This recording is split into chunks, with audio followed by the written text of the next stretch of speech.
Oh, I'm a gummy bear. Yes, I'm a gummy bear. Oh, I'm a yummy, tummy, tiny, lucky gummy bear. I'm a jelly bear. 'Cause I'm a gummy bear. Oh, I'm a gummy, gummy, jelly, singing gummy bear. Oh, yeah. Gummy, gummy, gummy, gummy, Isa na lang gummy din. bear. Gummy, gummy, gummy, gummy, gummy bear.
Follow direction the first time.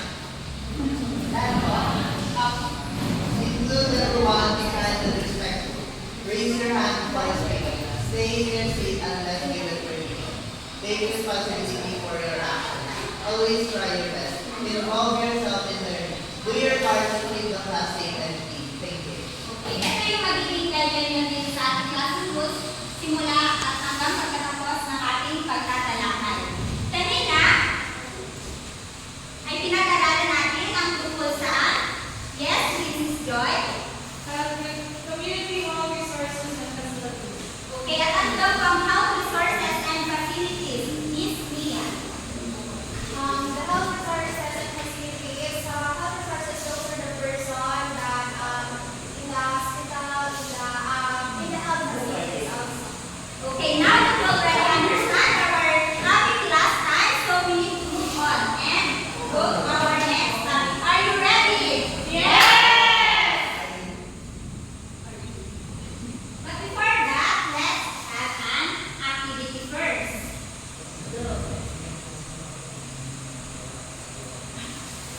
Can I run? Can you read our plan? Dr. Kwok and Quick. Each child must search for the hidden body parts of an accident victim. They have 2 days to complete the entire body. If they fail, they will receive a punishment related to the house. They will have to answer a question or follow a challenge with the design. Okay, are you ready, children? Yes! Okay, let's start. Timer starts now. You will search? Yes.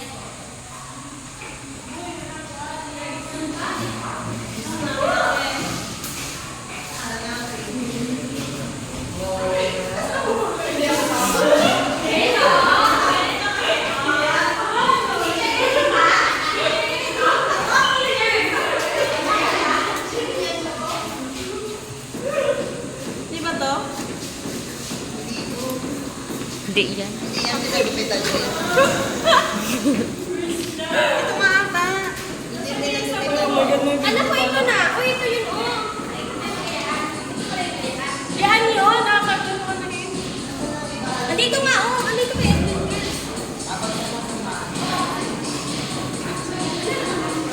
Uy, andito ka. Ito, Ate Maria. All, all. Okay. Let's do the rebound. Mga bata na, pumunta kayo sa unahan para dito kayo mag-iwan.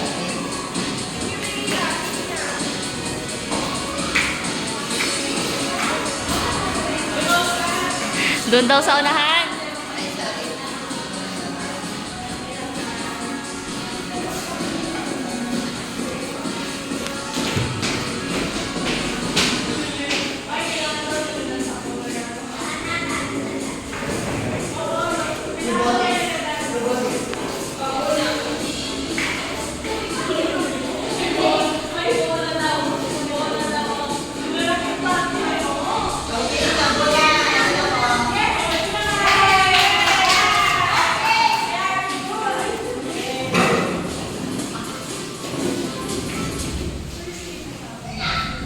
Do you enjoy our activity? Yes.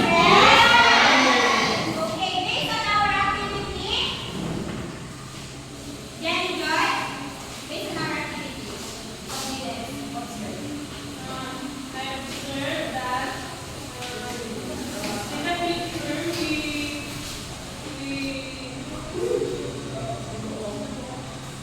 it shows that the children have a injury. Okay, the children have an injury. Then you are said. Okay, but now let's move on to another topic. And Princess Gito, do you have an idea? About our topic po. Yes, po. I think our topic is all about health. It's about health. Another answer? Yes, Princess Gito. I think our topic for today is all about first aid. Okay, very good. You have a point. Our topic for today is all about the first aid for wounds. Okay, when we hear the first aid, children. What is first aid? Yes, Maria? Yes. What? First aid po is giving a first, yung first na unang dapat na gawin doon sa sulat ng isang tao. Okay, very good. Maria said that the first aid daw is isa daw ito ang unang muna sa mga tao may sugat. Tama ba siya? Okay.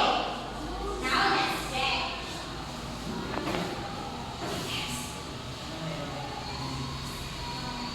But before that, let's read our objective first. Yes, Lionel, can you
open wound,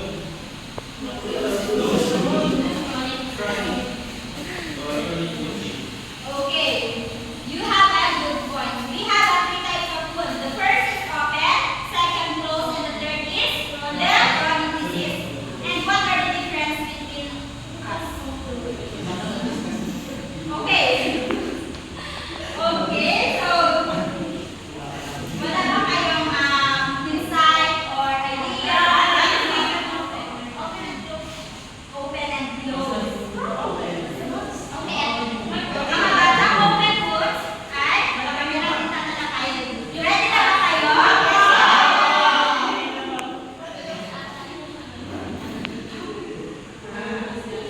Okay, type of open wound. Abrasion. Saan kadalasan natin nakukuha ito? Ay, saan lang?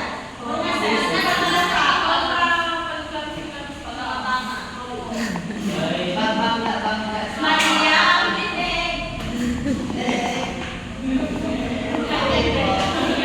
Madami kang mama.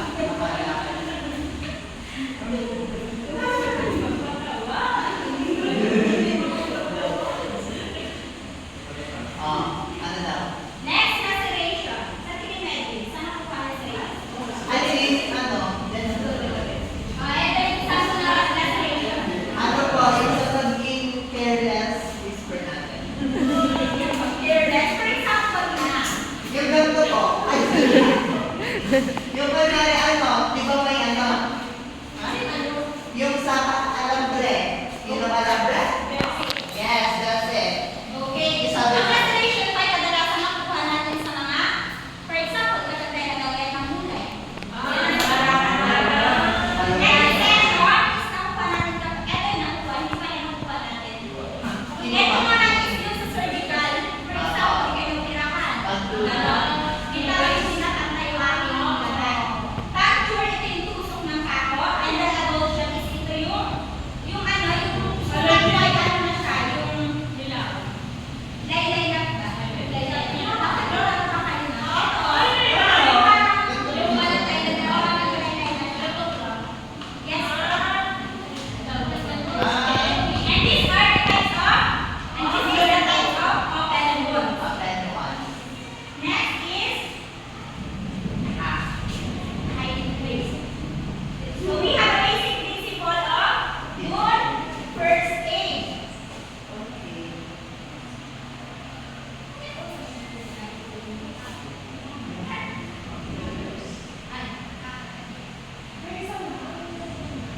Okay.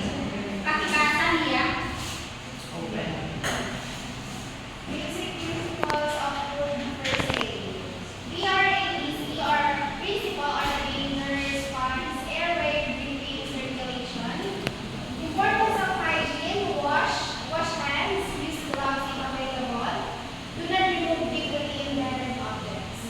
Okay, thank you. So we have a basic principle and what we call diagnostic principle. Dapat tingnan natin yung danger. Yung kung isang lugar ba ay yung isang lugar ba ay delikado dun sa isang tao, dun sa pasyente. Next is yung response. At yung airway, you cannot remove the vital pulso or breathing nga. Ito, breathing din. And that's circulation. And importante din na tayo ay maghugas ng kamay at magsuot ng gloves. And the last is do not remove deeply needed objects. Sa tingin ninyo, bakit kaya bawal tanggalin yung nakatusok na bagay sa tao? Yes. Yes. Yes. Kasi po, once na binunot or tinanggal mo yun, yung dugo is overflow